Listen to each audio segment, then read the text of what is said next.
Skip jumping has existed in Apex for about a year now, but with more interest nowadays, I'm going to teach you how to practice skip jumping consistently and explain to you the pros and cons versus holster or fade sliding. So there's three brothers. The oldest brother is quick sliding, which looks like this. It's the oldest slide tech that every player or longtime player should know. The middle brother is fade sliding, which is used by more intermediate players. And the youngest is skip jumping, which not too many people in North America use or perform consistently. So what these three techs have in common is they're used to cover ground very quickly, but the main difference is that with the quick slide and the fade slide, you need to have your weapon holstered, which means that you're not able to shoot your gun. Whereas with skip jumping, you don't need to holster your weapon and you can immediately fire at any time. So does this mean that we don't have to use the quick slide or the fade slide ever and just focus on skip jumping? The answer to that is no. I think they each serve a different purpose. Quick sliding is good for just maneuvering around the map and getting to where you want to go at a fast pace. We'll do G for general. Fade sliding is useful for when you're crouching behind cover and you either want to leave or engage. So we'll do defensive and offensive. If you're A and you have the circled X low enough to where if you chow you're going to win it 100%.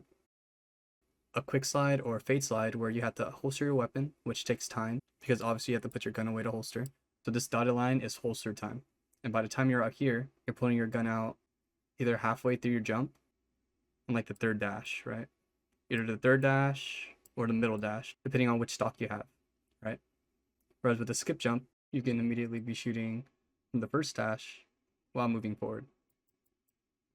So I'm going to show you an example of where I should have skip jumped instead of fade sliding. By the way, this is from my Twitter. If you don't follow me on Twitter, I'm a lot more active on there than YouTube at the moment. Just at Zeddo FPS. I initiate my fade slide a couple feet or a couple steps away from the entrance of the door. And by the time I get the slide off, I'm just about at the end of the line right here. And on this black line, you can see on the bottom of your screen. That's when I'm able to readjust my shot and then, actually shoot my gun to finish him off. If I just skip jumped from where I was at right here on this frame, I would be able to shoot him by the time I'm at this door. At this entrance, like exactly on that black line right here. This is where I would be shooting him. With good crosshair placement, he would have been dead right here, right then. But since I fade slid, I ended up shooting a lot later because again, we're talking about that holster time, even with that blue stock I have. And it makes even more sense to use the skip jump over the fade slide because I wasn't using vertical cover. I wasn't crouching to use or abuse any cover against my opponent. Skip jumping isn't necessarily hard when it comes to keystrokes.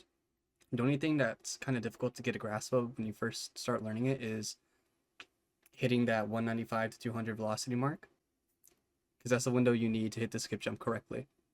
There's skip jumps where it's kind of played out a little bit, you slide for a little bit longer than you should.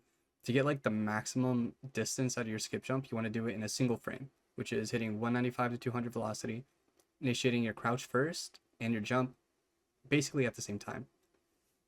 But of course, letting your crouch go off first. Now, when we're talking about this 195 to 200 velocity, you can do it sprinting forward. Then you reach that 195 to 200. You can do it walking and then sprinting. So you'll be at 175, and then once you start your sprint, you'll slowly climb to 200. Or you can do it out of a crouch, where you start at 80, and then you can uncrouch, walk forward, and then hit that 200 velocity mark.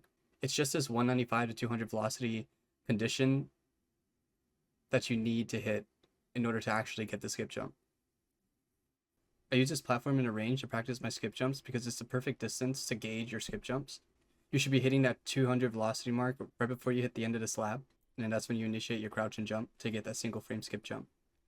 It serves as a good visual representation, making it easier to get it down. Then once you burn that memory into your nerves, you can move on to doing it on flat ground, out of a crouch, out of a straight sprint. And that's about it. It's nothing too complicated. It's just a feeling thing. If you guys have any other questions, feel free to drop it in the comments or join my Discord. I'm happy to answer any questions you guys might have. And yeah, hope everybody has a wonderful day. Peace, peace.